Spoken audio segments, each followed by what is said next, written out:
Good day, and welcome to Nova's fourth quarter 2021 results. Today's conference is being recorded. At this time, I would like to turn the conference over to Miri Segal of MS-IR. Please go ahead. Thank you, operator, and good day, everybody. I would like to welcome all of you to Nova's fourth quarter and full year 2021 financial results conference call. With us on the line today are Mr. Eitan Oppenheim, President and CEO, and Mr. Dror David, CFO. Before we begin, may I remind our listeners that certain information provided on this call may contain forward-looking statements, and the safe harbor statement outlined in today's earnings release also pertains to this call. If you have not received a copy of the release, please view it in the investor relations section of the company's website. Eitan will begin the call with the business update, followed by Dror with an overview of the financials. We will then open the call for the question and answer session. I'll now hand over the call to Mr. Eitan Oppenheim, Nova's President and CEO. Eitan, please go ahead. Thank you, Miri, and welcome everyone to our quarterly financial results conference call. I will start the call today by speaking about our fourth quarter and full year performance highlights. Following my commentary, Dror will review the quarterly and annual financial results in detail. The agility we have developed during the COVID period drove Nova to another robust quarter, concluding the best performing year in our history. Our success in adapting to the dynamic environment and evolving demand resulted in record growth across product lines, financials, and business achievements in 2021. During the year, we successfully continued to modify our working models to navigate through unprecedented supply chain disruptions, while we continued to rapidly expand our production capacity to fulfill record demand across all our technologies and markets. Company performance at the end of the year drove our fourth quarter revenues to a new record high, with results at the high end of the guidance, making it the 7th consecutive growth quarter. As a result, our annual revenues grew at 54% year-over-year, reflecting our continuous innovation, our resiliency in the face of constant challenges, and the strength of our global teams. Our record annual performance is also plainly apparent in our financial results, pushing our non-GAAP earnings per share to a record high with 87% growth year-over-year. Combined with our positive guidance for the first quarter of 2022, it is evident that we are successfully realizing our Nova 500 strategy and continue our trajectory to double the company revenue every 5 years. As we continue to grow and diversify our technologies and markets, we recently announced the acquisition of Ancosys, a leading provider of chemical analysis and metrology solutions for advanced semiconductor manufacturing, mainly utilized for deposition and CMP. The transaction is valued approximately at $90 million, all cash, and includes a performance-based earn-out of approximately $10 million. The deal was signed during the fourth quarter of 2021 and was closed in the first quarter of 2022, solidifying our strategy to keep investing in the growing materials engineering market, where new materials and compositions are introduced frequently to improve chip performance in all semiconductor segments.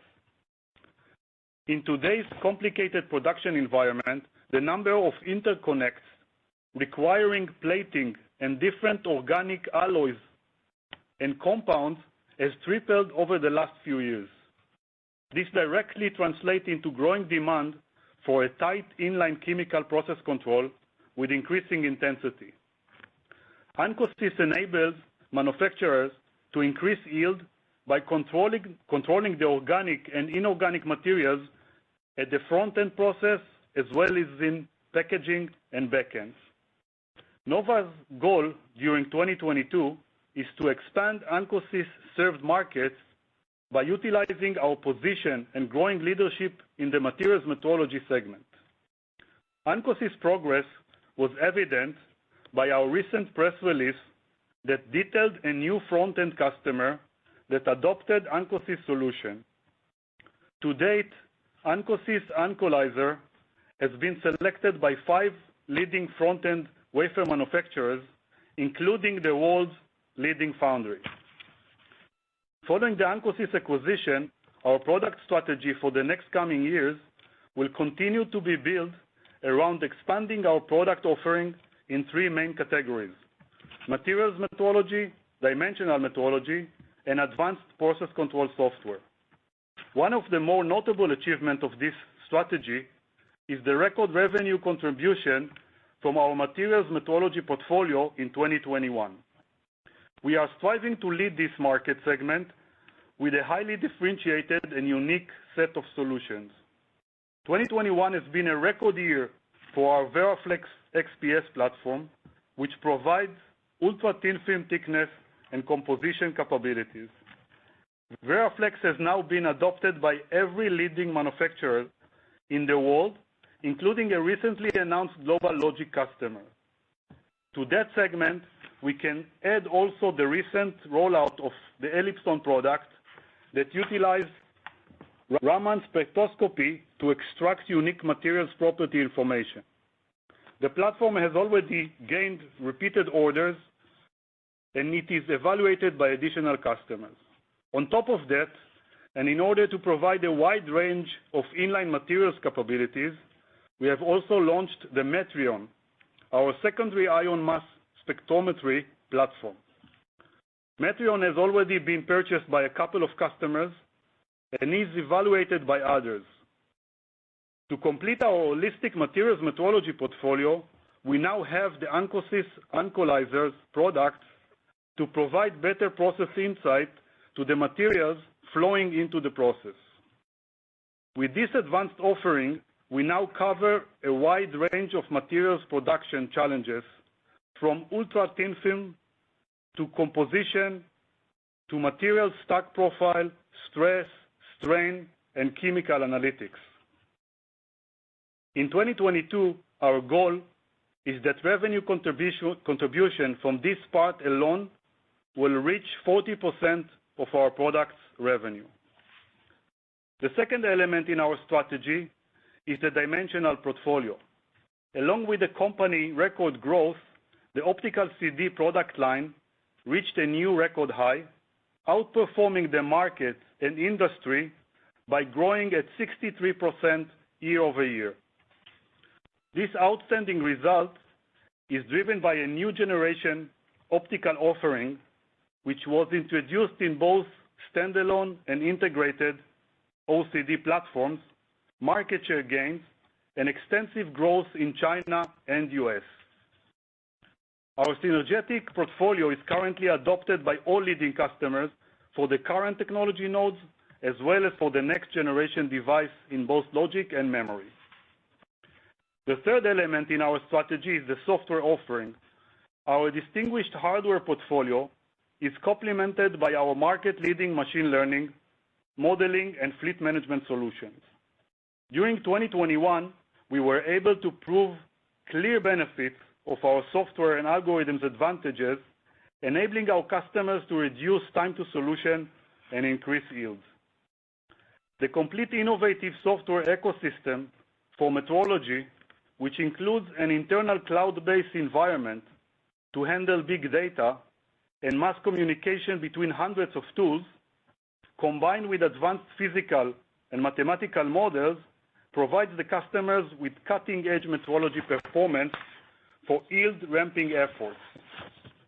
As a result, this year, we have hit our strategic goal of roughly 10% coming from software sales out of our overall product revenue. Another notable achievement this year is the company's diversification over different geographical regions. As part of our revenue growth, all 3 major territories grew significantly. Taiwan's revenue contribution grew due to elevated investment by the leading foundry, but also by the investment of other customers in trailing nodes for common applications. In Korea, our memory revenue grew significantly due to our increasing position in this segment across all our products. Our China revenue grew tremendously, where local manufacturers have been working around the clock to meet the exploding demand for mid-range and legacy logic and memory devices. Our growing reputation and customer base drove our sales in China to a record high with more than 15 active customers. Nova's strategic focus in China led us to establish a new Chinese branch and open a new facility in Shanghai to support our growing activity and further improve the service we provide directly to our customers. Finally, on this front, we are also excited by the growing revenues from North America this year, a trend we believe will continue also in 2022. Finally, to summarize the year, I would like also to refer to another strong milestone, the service sales growth. Revenues from the service business increased more than 30% this year to a record high, with contracts, upgrades, and value-added services contributing to the continuous utilization of the growing install base. Let me turn now to our industry current fundamentals and their relevancy to Nova. The demand environments continue to demonstrate accelerate adoption of a broad range of applications and devices. The ongoing digital transformation is propagating blistering demand drivers such as 5G communication, high-performance computing, artificial intelligence, gaming, data center, and other end-market applications. These trends driving investment in both memory and logic semiconductors, as well as new complex advanced packaging technologies. Additionally, across the industry, we see multiple investments in building new fabs globally, which requires massive capex. And on top of that, we see additional investments as a result of the geographical environment, geopolitical situation that drive for semiconductor independency. We believe that these trends will keep pushing the industry forward in 2022 as well. Before I hand over the call to Dror, let me briefly summarize. We have had an incredible record year, and I'm immensely proud of our team for rising to the challenge and maximizing the business and technology potentials. Although we are not immune to the growing challenges in the supply chain and the chain reactions they have on the industry, Nova succeeded in outperforming the market, demonstrating the agility and efficiency of its operational model. Given our innovative portfolio, new product rollout, and growing exposure to a broader opportunity range, we believe that Nova is well positioned to continue its solid growth in 2022 as well.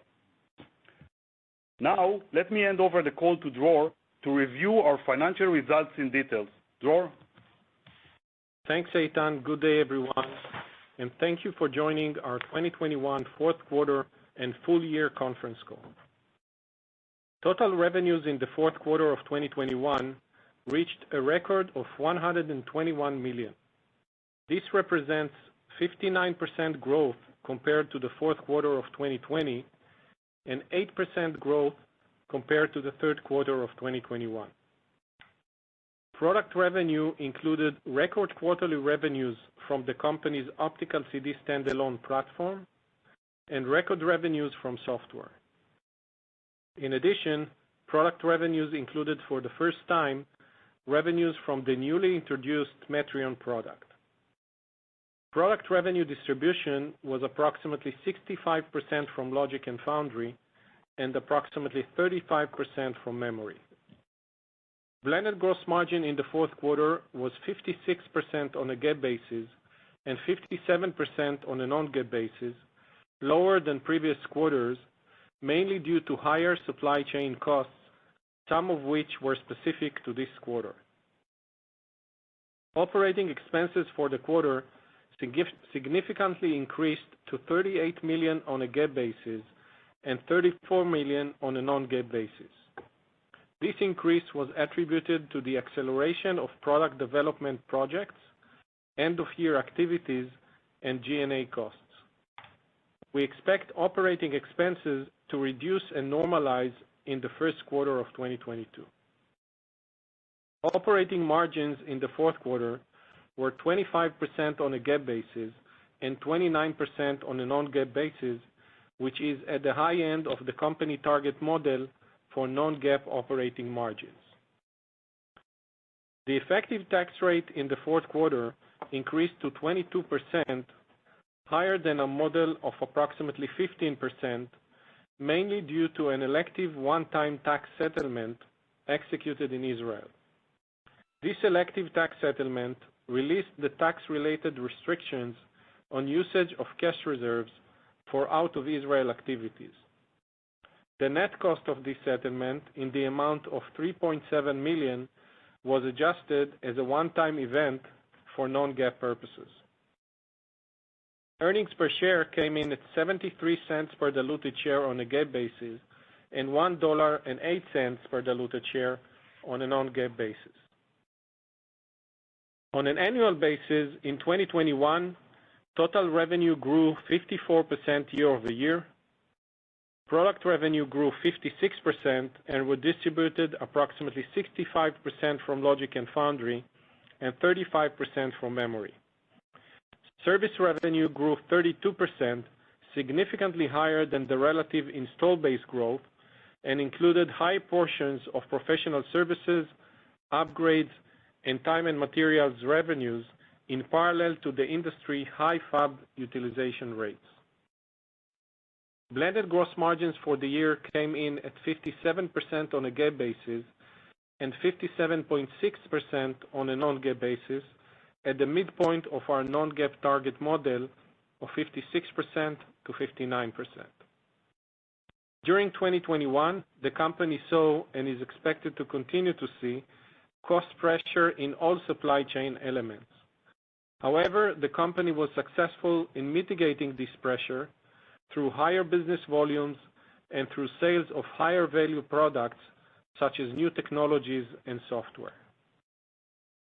Operating expenses in 2021 significantly increased and came in at $125 million on a GAAP basis and $113 million on a non-GAAP basis. This reflects an approximate 30% increase year over year as the company made efforts to align its infrastructure, development, and sales efforts to meet the current and expected business levels and opportunities. During 2021, the company opened a new subsidiary in China with central offices located in Shanghai.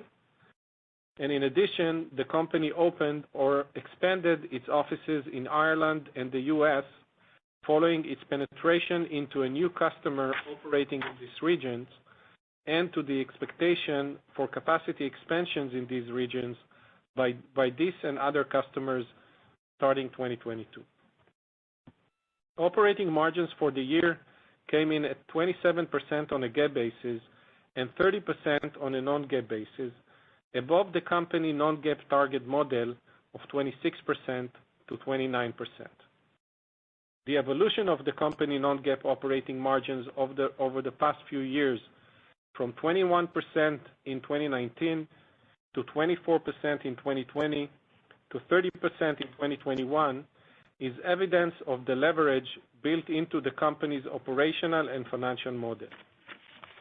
Actually, the nominal profit of the company grew twice as much as revenues in the last 2 years. Earnings per share on an annual basis grew significantly and came in at a record level of $3.12 on a GAAP basis and $3.85 on a non-GAAP basis. During 2021, the company generated $127 million in free cash flow, reflecting a very high level of more than 30% of the company revenues in 2021, relative to an average of approximately 15% in the previous 3 years. This high level of cash generation is again a testament to the leverage in the company financial model, as well as to highly effective working capital management in 2021. During 2021, the company saw improvement in the main parameters related to working capital management, with days sales outstanding decreasing to 57 days and inventory turns increasing to 2.5 times a year. Moving into 2022, I would first like to share some insights on our expectations for the year, as well as the expected combination with Ancosys and its financial impact. Nova paid approximately $80 million in cash for the acquisition of Ancosys at the end of January, and is expected to pay additional $10 million in the third quarter of 2022 for a performance-based earnout. Following these payments, and with our expectation for additional healthy cash generation in 2022, we expect the company to hold approximately $500 million in cash reserves. We plan to use this cash for the following. First, a security cushion to support the expected business growth in 2022 and the integration process of Ancosys into Nova. This security cushion should be approximately 20% of the company fluent revenues, or approximately $100 million. Second, support capital investments in 2022 and 2023, which are aimed at upgrading the company infrastructure and align it to the current and expected business levels. These investments include expansion of the U.S. main facility in Fremont, California, to increase manufacturing and development capacity of the X-ray and SIMS technology-based products. This facility is expected to be operational in the first half of 2022. Completion of the new cleanroom in Israel, which is expected to be operational by the end of 2022. New and expanded facility in Germany to be built on real estate, which was bought as part of Ancosys acquisition and is expected to be operational in 2024. And finally, IT investments related to cybersecurity and global information systems. Overall, we expect these investments to accumulate to approximately $35 million across 2022 and 2023, and they are on top of the company fluent capital investments of $5 to $10 million a year. Third, the cash is going to be targeted for additional acquisitions. And fourth, shareholders return programs as will be approved by the board of directors of Nova from time to time. From margin perspective, 2022 is expected to be impacted by several main factors. First, the Ancosys business combination. Ancosys results will be combined with Nova starting February 2022 and will be reflected in our results for 11 months in 2022. Ancosys margins at its current business levels are lower than the Nova target model and are at the 50% level for gross margins and 15% level for operating margins on a non-GAAP basis. Second, we expect the continued pressure on supply chain costs and global employment costs, as well as unfavorable exchange rates in Europe and Israel, to continue well into 2022, which will burden the company cost of goods sold and operating expenses looking forward. Taking into consideration all these elements, together with the overall expected business growth in 2022, we believe that in 2022, the company will be able to maintain its existing non-GAAP target model of 56% to 59% in gross margins and 26% to 29% in operating margins. On the tax front, the corporate effective tax rate for Ancosys operations in Germany is approximately 30%, higher than the tax rate in other main regions such as the US and Israel. Looking forward, we expect the combined effective tax rate of the company to be approximately 16%. In terms of share count, starting the first quarter of 2022, the company will be required to implement the updated accounting standard for debt instruments which include conversion options. This new standard requires the use of the as-if converted method and therefore reflects the full potential dilution as a result of the potential conversion of the convertible debt into share. As a result of this implementation, we expect the share count for diluted earnings per share to increase to approximately 32 million shares in the first quarter of 2022. On a GAAP basis, in 2022, we expect to see an increase in stock-based compensation expenses to a level of $4 million to $5 million per quarter. In addition, on a GAAP basis, we expect to account for additional intangibles amortization expenses resulting from the Ancosys acquisition. The purchase price accounting numbers and calculations are not yet final, and we will share the exact numbers once they become available, most probably during the financial reports release of the first quarter of 2022, which is expected in May 2022. Finally, I would like to share the details of our guidance for the first quarter of 2022.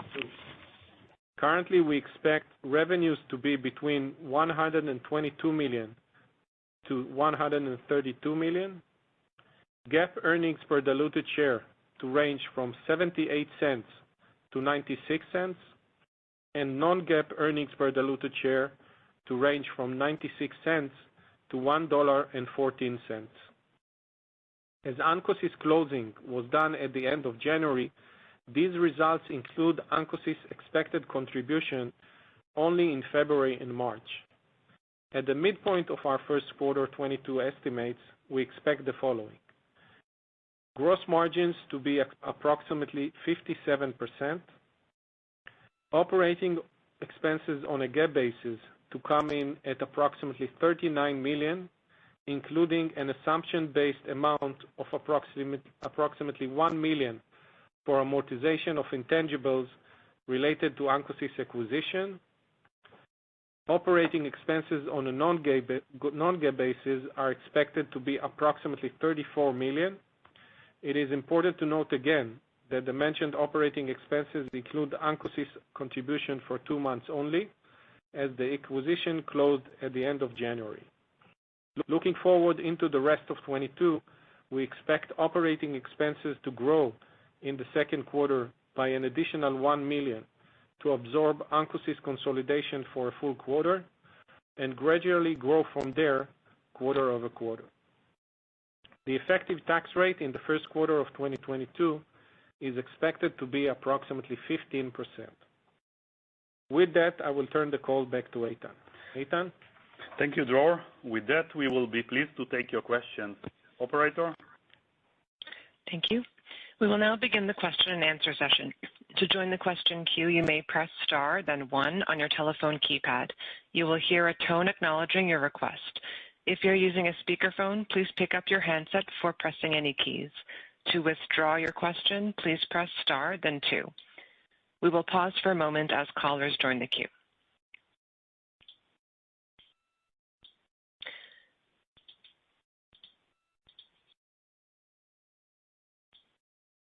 The first question is from Jamie Zakalik of Bank of America. Please go ahead.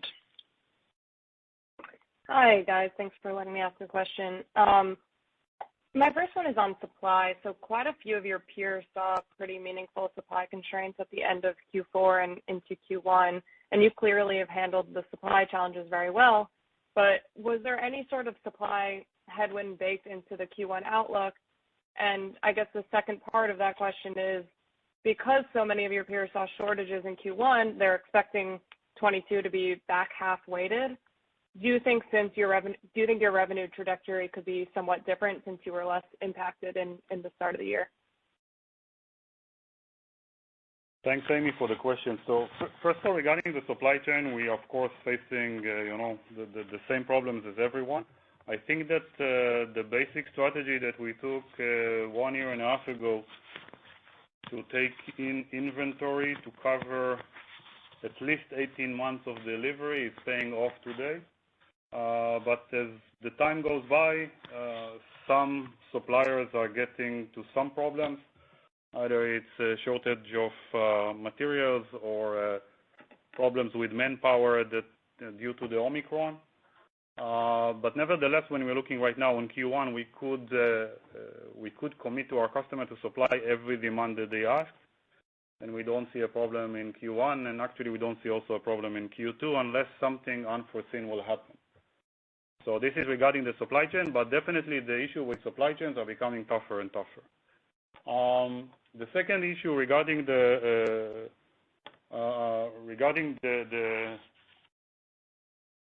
question of the revenue and how it's distributed over the quarter.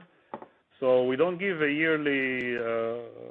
yearly guidance on a yearly estimation, but definitely when we're looking on the first and the second quarter, we're expecting it to be flat quarter over quarter. And looking on the yearly revenues, we're definitely looking on a growth here. Estimation in the market right now is talking between 10 to 20%, and we are supporting that. Great, thanks. That's helpful. And then my second question, if you look historically, you guys have always kept OpEx growth below sales growth, and just based on your guidance for Q1, Q2, and the rest of the year in terms of OpEx, you're looking at 24, 25% OpEx growth. Should we read into anything about expectations for sales growth this year in terms of your ability to outperform the broader WFE industry? Thanks.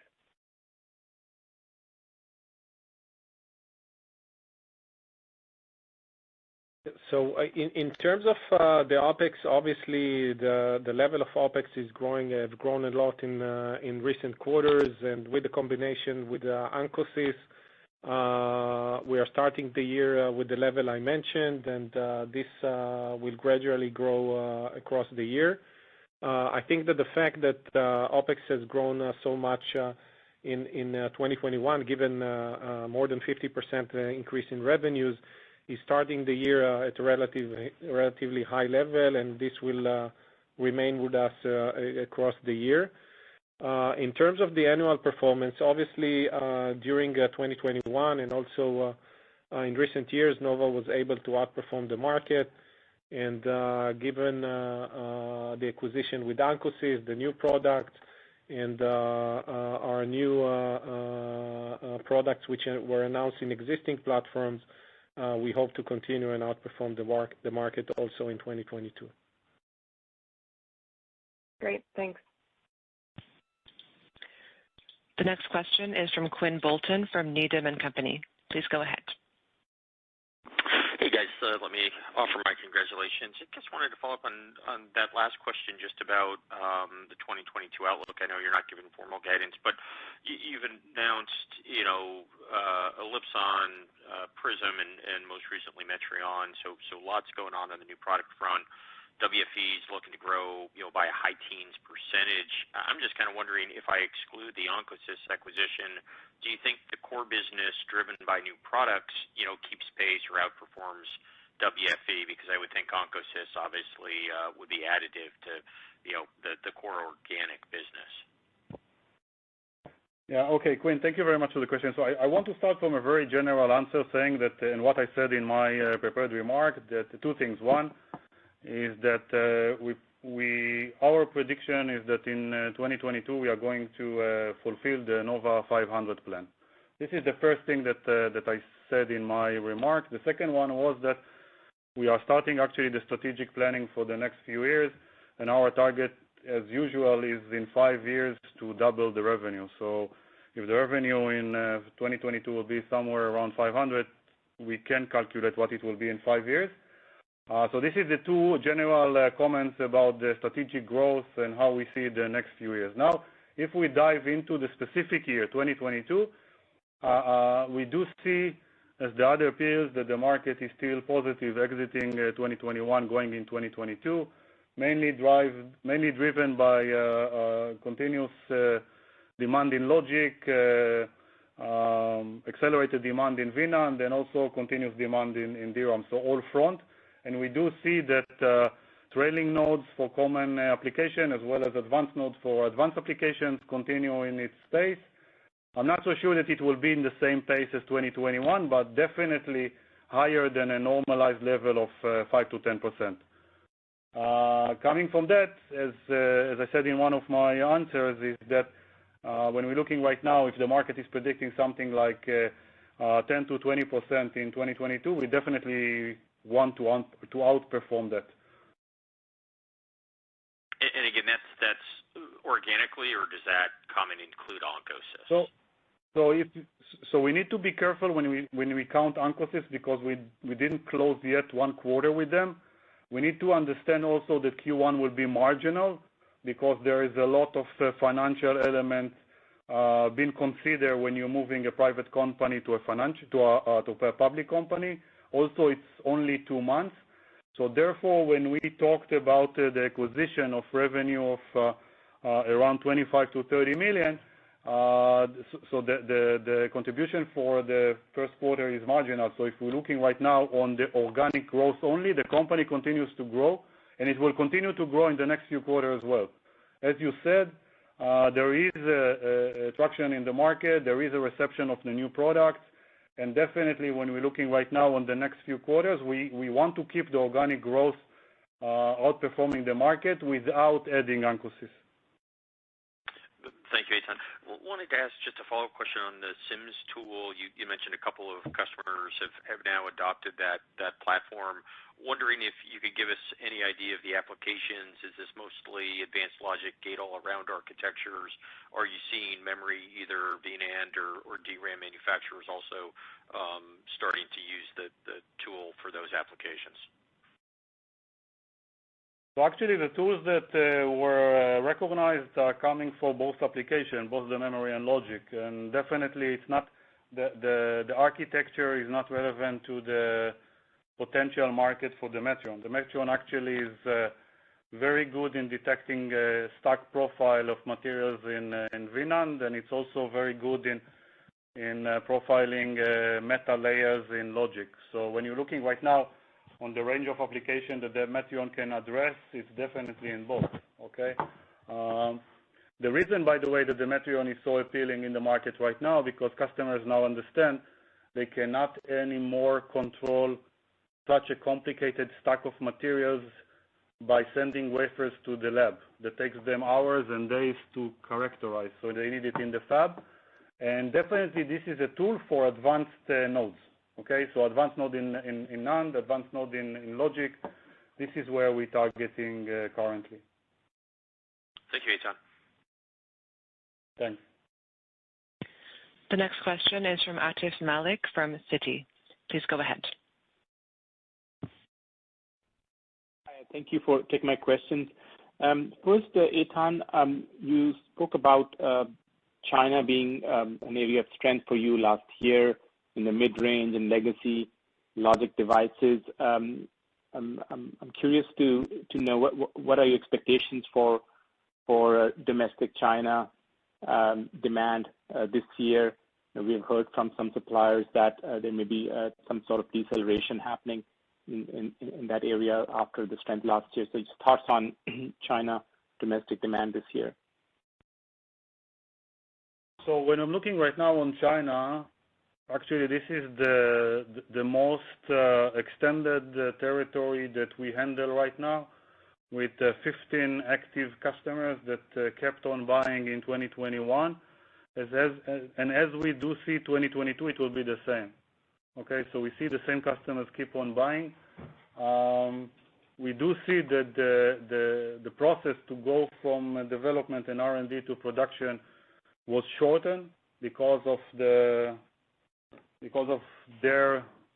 strive to be independent and not count on other supply of chips from other continents. So therefore, they are starting to be fast in moving from development to production. And therefore, we do see more equipment coming into China next year to those fabs that started the development.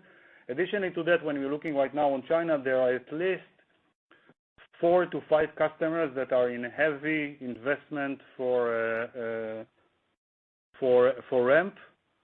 We do see 2 to 3 logic customers that are expanding, and we do see a big memory customer that is expanding as well. So the overall momentum in China, as we see that, and our expectation is to continue in 2022 and keep growing. Great. And as my follow-up for Dror, I looks like caught the breakout of the sales expectations for 2 months for Ancosys in the first quarter, if you can provide that. And are there any revenue synergies, between Ancosys and your other metrology or optical products? And then lastly, I also didn't catch what's offsetting the gross margin dilution from Ancosys this year. Are those the new products that are going to offset the gross margin dilution? Thanks. So obviously on the gross margin front, it's several elements, but I think that the same as in 2021, the fact that the company is growing, including with the new products and software products, is offsetting this impact of Ancosys, which is not huge in its essence, and it's anyway at 50% and higher blended gross margins. In terms of the revenue contribution in Q1, the deal just closed in the end of January, and obviously this is a private company working based on German GAAP, so the revenue recognition aspects are still under review. Either way, our assumption for Q1 was really marginal contribution of Ancosys to the revenues of the overall company. Now, let me just also complement the questions with synergies with Ancosys. So when you're looking right now on Ancosys, and we said it in the previous earning call, there's a lot of logic in buying such a company to Nova. One is an entry point for the advanced packaging, backend, PCB, and everything that we were not strongly present before. And we hope that by this window we can also enter with our optical and X-ray tool to other places that we were not present before. This is one. Second, as I said in my prepared remark, we are investing heavily to diversify our products to be a leader in the materials metrology. And the combination of having both the XPS X-ray, as well as the Elipson, as well as the Metrion, and now the Ancosys product, allow us to actually almost give the full range of measurements for our customers. And I think that the last item in this synergies is the fact that if we'll pay specific attention to the application that Ancosys is doing, is CMP. So Nova is very strong in CMP by the integrated and the standalone, and in front end, the Ancosys product, the Ancolyzer, is going into the CMP. So if we're looking right now on the overall metrology in the ecosystem of the CMP alone, Nova is actually having a materials metrology there. We have analytics for chemical, and we have also the hardware for measuring the dimensions. And the last thing is the final thing in this synergy. If you're looking right now what we do, so up to now we had only metrology for wafer-based structures.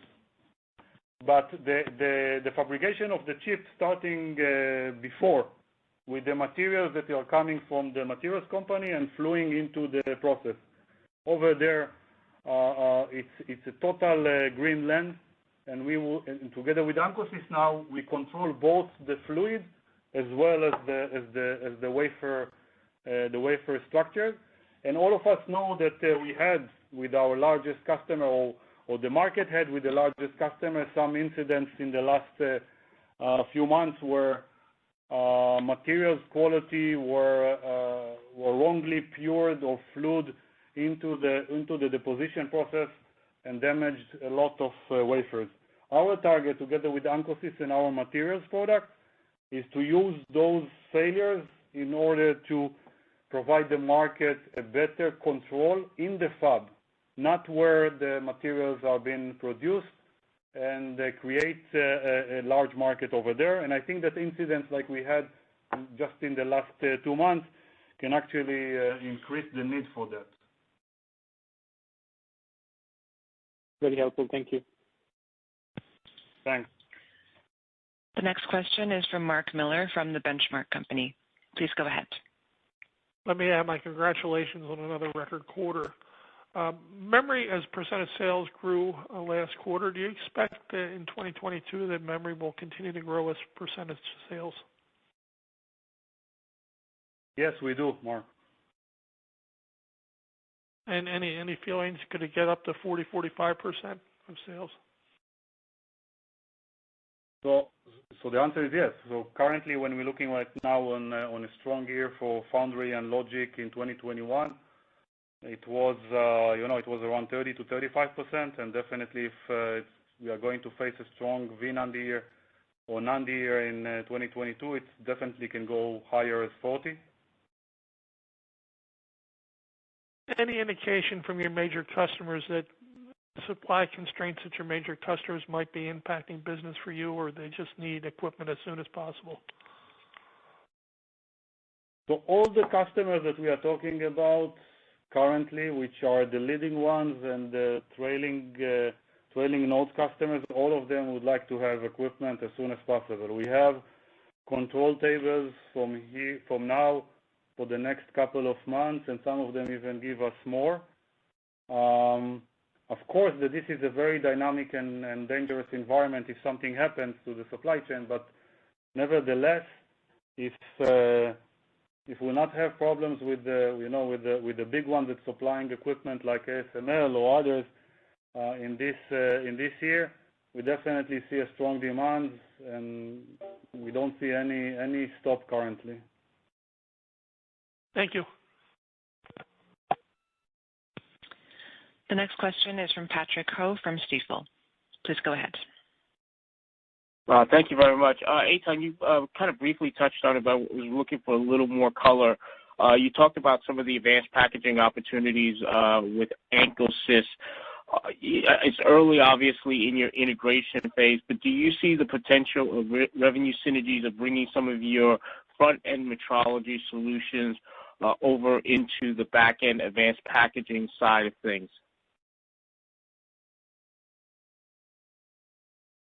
Patrick, you are correct, and this is what I said when I answered to Atif. It's that one of the synergies that we looked at is that once we are present in the advanced packaging, like Ancosys, which is the market leader in advanced packaging for chemical metrology, once we have this reach into the advanced packaging, also by the way to the backend and the PCB, we could start bringing also optical and X-ray metrology to this ground. Obviously, when we're looking right now on high value, high price tools, the place to be after the front end is to be in advanced packaging, and definitely we see only from just the last few months integration with Ancosys, we definitely see more opportunities in the advanced packaging with our current tools. Great, that's helpful. And maybe as my follow-up question, in terms of the capital intensity trends, we're seeing metrology grow as we go down these advanced foundry logic nodes. Just from a big picture perspective, from an industry perspective, I should say, how do you see capital intensity trends from materials versus your traditional, dimensional OCD metrology platform? Is one from an industry basis, quote, outgrowing the other, or are they both growing at pretty accelerated rates? So when we're looking right now on the material side versus the dimensional side, we are talking about two different phases in the life cycle of the products. Okay, when we're looking right now on dimensions and OCD products, it's pretty easy to calculate because the intensity is driven by capacity. And as you said, once you're going to advanced nodes, the intensity is even going higher. But there's no question that every time that there is investment of capacity, the customer will buy more tools in the dimension. So it's in more mature parts. When you're looking right now on the materials, and you're looking right now on the Ellipson and the Metrion and the Ancosys, it's pretty much in the phase where it's growing from being a lab tool to an inline metrology tool. And therefore, the intensity over there is lower because the stage of where the products came into the production is actually later. But definitely, when we're looking on the future, both the Ellipson, the Metrion, and the Ancosys should be decided by the capacity and by attach rate, exactly like the OCD product. It's just a matter of a cycle and a time. Regarding the XPS that is with Nova for the last 6 years, the XPS for the last 2 years moved to be a capacity tool, and every time that a customer is expanding their capacity and moving to a larger facility or expanding the wafer per hour, so therefore the XPS attach rate is increasing. So if 2 to 3 years ago, every time that, for example, a customer had a phase, they used to buy 2 to 3 tools. Now it's per capacity. It's not per phase. So the XPS is definitely in the right way as the OCD. So this is the 3 levels. We have the dimensional tools and the OCD that is running by capacity and attach rate. We have the XPS that is starting to be exactly that. And the materials tools, which is a new market, is in the phase where you are in the fab, but you are not yet per attach rate as the others. Great. Thank you very much. The next question is from Krish Sankar from Cowen and Company. Please go ahead. Yeah, hi, thanks for taking my question and congrats on the good results. Eitan or Dror, I have 2 questions. First one, clearly you guys are doing a good job navigating supply chain issues. But I'm just wondering, would your customers moderate metrology tool intake if they're having issues getting dep and etch equipment, because the dep and etch folks seem to have a lot more supply issues with vacuum components versus you folks? I'm just wondering, have you seen that, or you don't think that's ever going to happen, not at least this year? So I need to say that looking right now on the next 2 quarters, I don't see, at least from the demand for metrology, a slowdown. Now, again, we need to understand that those supply chains are dangerous and it can happen tomorrow morning. We also don't know what a supply chain issues in other suppliers will cause to the overall demand or to the overall chain.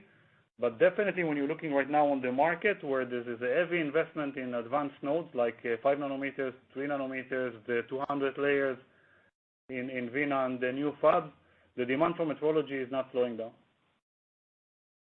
Got it. Very helpful. And then just as a follow-up, 3 months ago you folks said that, obviously foundry logic is going to be strong this year, but at the margin, NAND is going to grow, especially in the first half of 2022, relative to DRAM, and I think you kind of reiterated that. Is that still the case? The reason I'm asking is some of your peers who are more optimistic on NAND 3 months ago seem to think actually DRAM might grow this year. So I'm kind of curious, especially on the memory side between NAND and DRAM, what do you expect this year and in terms of relative growth, and has that thought changed in the last 3 months? Thank you. So let me just answer that. I want to bring it back into context. Okay, so what I said was that in 2021 DRAM grew more than VNAND, and in 2022 the phenomena will be the opposite. Okay, so VNAND over 2022 will be higher than DRAM, but 2 of them are going to grow this year. Okay. It's just one of them will grow more than the others, and we still believe that in 2022, VNAND will grow higher than or stronger than DRAM. Got it. Super helpful. Thanks for the color. Thank you very much.